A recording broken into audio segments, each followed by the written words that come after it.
has a way of repeating itself. When it was announced, it was like 2017. So I'm curious, how did this character and this project change for you through all those years?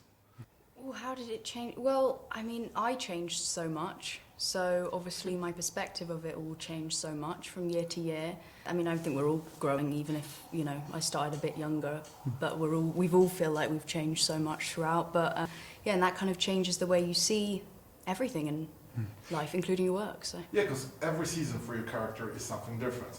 In first, you were running. And Yes. in the second, you were actually preparing for a battle. Yeah. In the third, you're actually starting to use magic. So I can see that there are like new stages for you as an actor and as a person, as a character. yeah, I mean, I feel really grateful to get to carry Siri from such a young age. She was I think she's like meant to be 12 in season, or 14 in season 1, you know. Or 11, technically. I mean, I yeah, whatever. It's even younger in the book, so. Yeah. Yeah, so to get to take her through that, and I think I'm really lucky, because I'm constantly like experiencing new things through the character. You know, she's constantly evolving and experiencing things for the first time, and I think getting the chance to experience that with the character and really get to experience her growing up is I'm lucky. And your connection to Jennifer changed as well. It's right now it's like mother-daughter connection. Yeah.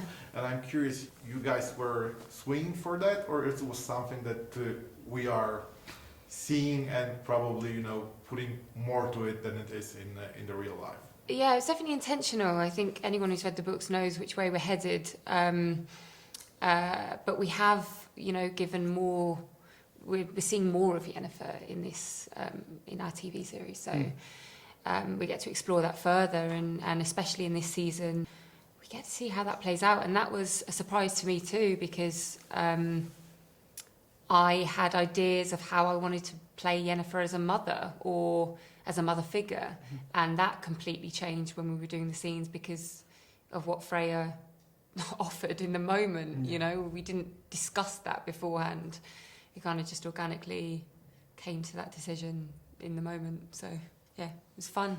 I loved it. I never imagined Yennefer as a person that wants to have this patchwork family and feels comfortable in She never wanted to. I never. You never thought. I never portrayed her. Yeah. I never saw her as such a person. I don't think she did. Family has always been very dysfunctional for her. She hasn't had the conventional family. I mean, she was ripped away from it as a kid, and her identity's constantly shifting depending on who she's with, and she's never met her match, I don't think, until Ciri comes along. And that's in the form of someone who's a lot younger, but she's got so much to learn from this child, child. Yeah. I mean, Yeah, child, sorry. No. Sorry, no, you're not a child. You're stealing stuff. I think it's amazing that they have so many similar, like they, you know, they both, like, even as you're saying about you getting Yennefer getting stripped away from her family, it's like Ciri had the exact same thing, and I think having that there's a connect and similarity. the fear of your power and something you never expected to have, that as well, like.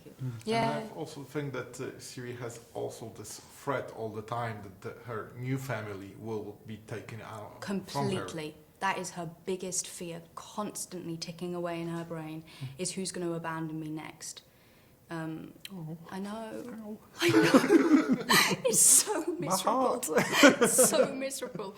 But like even when we did that scene where you have this line where you go, you were loved, or I don't know if it's still in there. That's been cut. I know, which is such a shame. Which is such a shame. But that moment was like, wow, like having played this character through everything, and then you saying that in such a beautiful way that you did, it like literally sent me to tears. We were What both did having. you say? What was it? He said he was. Were you good? You are safe, and you are loved, I believe was the original. Which Ciri really needs to hear, Yeah. Yeah. Yes. and who doesn't Wow. need to hear that, you know, as well. So And also your character, Jaskier, it has a big change. And I'm curious, how do you like this approach that he's more open to being more vulnerable? He certainly is more vulnerable this season. I think he's always been quite emotionally open. That's certainly something that I've always tried to bring to the character. And when you are emotionally open, it does leave you vulnerable to being hurt. I think in this season, he is just as emotionally ready to welcome new people into his life, but he's savvier now. He's a bit more. Because previously all the love was only flings, like he didn't care. Right now you meet somebody that you actually care of attention from him. I think he's cared for every single person with whom he has been intimate or romantic. I think that is at his very core. What intrigues him most about this a new love interest in season 3 is he can't figure him out. He can't figure out what's behind this mask. Jaskier uses a mask and uses the mask of sometimes of humour to hide. He hides behind his buffoonery, but underneath it lies a kind of quite keen wit and intellect. And he recognises that same mask in someone else, and it's a bit of a game of chicken. He's like, who's going to lower their mask first? Because it's something that's not in the book, so I can imagine that you had to build it by yourself, like to make this small arc for him to draw the emotions out of. I didn't have to do it by myself. Hugh Skinner, who is just the most incredible, responsive, reactive, kind, insightful actor, brought everything to that role. I couldn't keep up with him, and the stillness that he brings and the intrigue that he has in every look, every whisper. It was the easiest job in the world to work with him, and I can't wait to see where the story goes. And I'm also curious because after those 3 seasons, it's one of the chapters that is ending, and I'm curious, how are you open for the next chapter? Because it will be the same show, but a little bit different.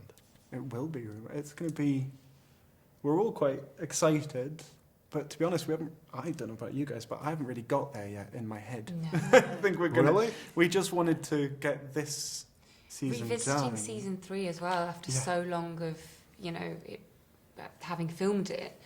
I mean, just reflecting back on like all the questions we're being asked now is bringing back so much of what we did and where we were and how we did it. So you didn't have this feeling like most of the show that when they say it's a wrap, you had this feeling that something is ending and something new is beginning?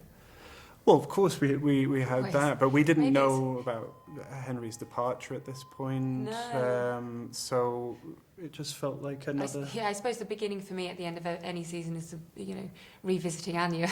Yes, exactly.